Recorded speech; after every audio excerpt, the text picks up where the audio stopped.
Welcome to our channel. NETGEAR Orbi 870 Series Tri-Band Wi-Fi 7 Mesh. Unbox the gear. Take everything out of the box.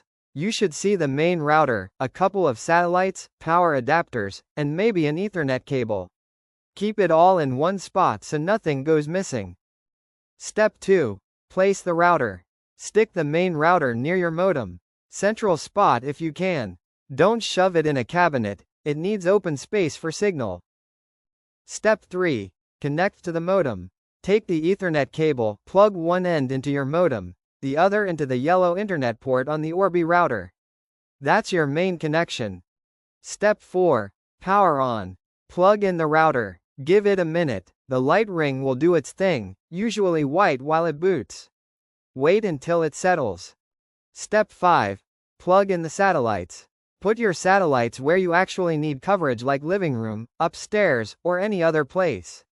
Plug them in, watch for the lights. White means they're waking up. Step 6. Download the Orbi app. On your phone, grab the Orbi app from the App Store.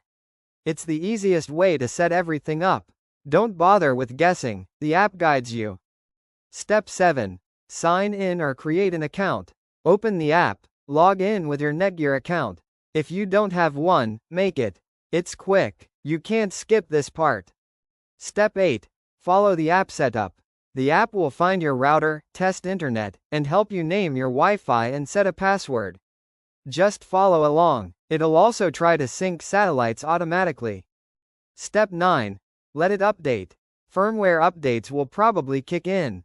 Don't unplug anything. Just wait it out. Sometimes it takes 5 to 10 minutes, but it's worth it. Step 10. Test your Wi-Fi. When the app says you're done, connect a phone or laptop to the new Wi-Fi name and run a speed test.